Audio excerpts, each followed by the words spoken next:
দেশে চলমান ধর্ষণ ও নারী নির্যাতনের ঘটনার প্রতিবাদে পিরোজপুর ছাত্র সমাজ রাস্তায় নেমেছে।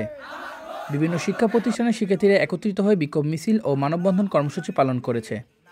আজ ২৬শে ফেব্রুয়ারি বুধবার সকাল থেকে পিরোজপুর শহরের কেন্দ্রীয় চত্বরে শিক্ষার্থীরা জড়ো হয়ে ধর্ষণের বিরুদ্ধে স্বেচ্ছার অবস্থান নেয়।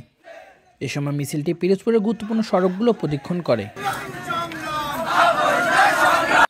এ সময় তাদের হাতে ছিল বিভিন্ন প্রতিবাদী প্ল্যাকার্ড, যেখানে লেখা ছিল ধর্ষকের ঠাঁই নেই আমার সোনার বাংলায়, ধর্ষকের বিচারকে সহ নানা প্রতিবাদী উক্তি।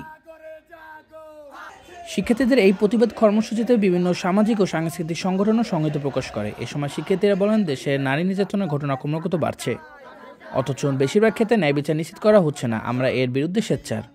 ধর্ষকদের দৃষ্টান্তমূলক শাস্তি নিশ্চিত করতে হবে।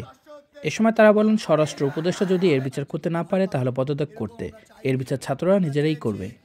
প্রতিবাদ কর্মসূচিতে অংশ নেওয়া এক শিক্ষার্থী বলেন, আমরা এমন সমাজ চাই যেখানে নারীরা নিরাপদে চলাফেরা করতে পারবে। ধর্ষকদের দ্রুত বিচার ও কঠোর শাস্তির ব্যবস্থা করতে হবে। যারা আমাদের বোনেদের ভয় দেখাচ্ছে তাদের বিরুদ্ধে আমাদের অ্যাকশন আছে, থাকবে। আইন শৃঙ্খলা বাহিনী আরো কঠোর হোক, স্বরাষ্ট্র উপদেষ্টা এবং দেশের যদি শাসন ব্যবস্থা এবং দেশের কে যদি নিরাপদ না রাখতে পারে, আইন শৃঙ্খলা যদি আরো কঠোর না করতে পারে, তারা তাদের দায়িত্বে ছেড়ে দিক।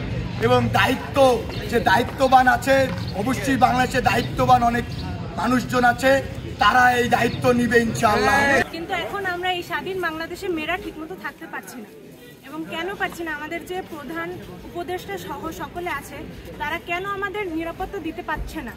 আমরা এটার বিচার চাচ্ছি। আমরা সবাই বলে যে মেয়েদের পোশাক আশাক, মেয়েরা পর্দা করেন, এর জন্য নাকি মেয়েরা ধর্ষণ হয়। তাহলে মাদ্রাসার মেয়ে কেন ধর্ষণ হলো বলুন? তাহলে এই যে বিবাহিত মেয়ে কেন ধর্ষণ হচ্ছে? বাবা কিভাবে তার মেয়েকে ধর্ষণ করছে? এগুলোর বিচার আমরা অবশ্যই চাই এবং এইসব বিচার চাওয়ার জন্যই আজকে আমরা রাজপথে নেমেছি।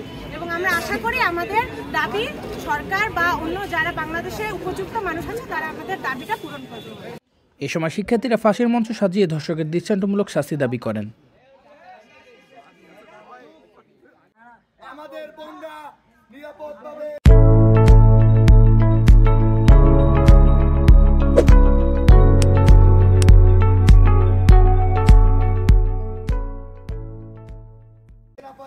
এই আন্দোলনের মাধ্যমে পিরোজপুরের ছাত্র সমাজ ধর্ষণ ও নারী নির্যাতনের বিরুদ্ধে জোরালো বার্তা দিয়েছে এবং প্রশাসনের প্রতি ন্যায় বিচারের আহ্বান জানিয়েছে।